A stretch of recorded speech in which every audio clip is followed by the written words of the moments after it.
భారతీయ సంస్కృతిలో నదులు కేవలం జల వనరులు మాత్రమే కావు.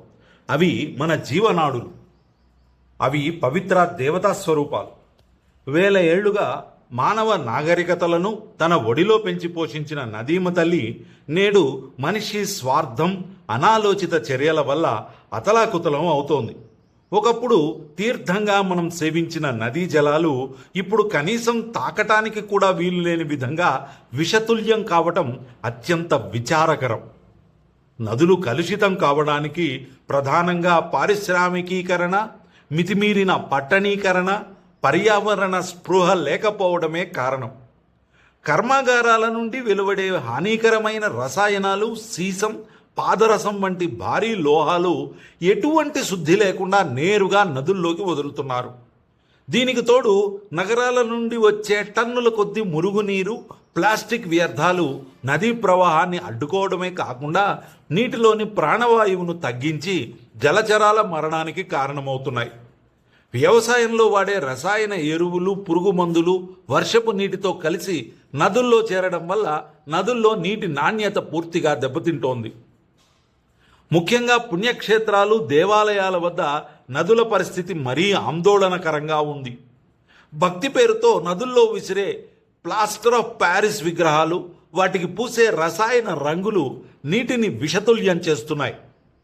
యాత్రికులు నదుల్లో వదిలే పాత బట్టలు, ప్లాస్టిక్ కవర్లు, పూజా సామాగ్రి ప్రవాహాన్ని అశుద్ధం చేస్తున్నాయి. దేవాలయాల పరిసరాల్లోని వందలాది మరుగుదొడ్ల మురుగు, సత్రాల వ్యర్థాలు నేరుగా నదుల్లోకి కలవడం వల్ల పవిత్ర తీర్థాలు కాస్త రోగకారక జలాలుగా మారుతున్నాయి. పుష్కరాల వంటి సమయాల్లో లక్షలాది మంది వదిలే వ్యర్థాలు నదీ పర్యావరణాన్ని అతలాకుతలం చేస్తున్నాయి. ఈ విపత్కర పరిస్థితి నుండి మన జీవనదులను కాపాడుకోవటం మనందరి తక్షణ కర్తవ్యం.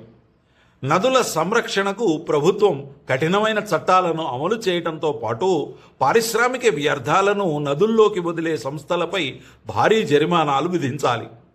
దేవాలయాల వద్ద ఘాట్లను నిరంతరం శుభ్రం చేస్తూ వ్యర్థాలను వేయడానికి ప్రత్యేక ఏర్పాట్లు చేయాలి. భక్తులలో అవగాహన కల్పించి మట్టి విగ్రహాల వాడకాన్ని, నిర్మాల్యాన్ని వేరు చేసే పద్ధతులను ప్రోత్సహించాలి. ప్రతి నగరంలోనూ, పుణ్యక్షేత్రంలోనూ మురుగునీటి శుద్ధి ప్లాంట్ ఏర్పాటు చేసి శుద్ధి చేసిన నీటిని మాత్రమే బయటకు పంపాలి. నదీ తీరాల్లో భారీగా మొక్కలు నాటడం వల్ల నేల కోతకు అరికట్టవచ్చు. భగీరథ ప్రయత్నంతో గంగమ్మను భూమికి తెచ్చిన సంస్కృతి మనది.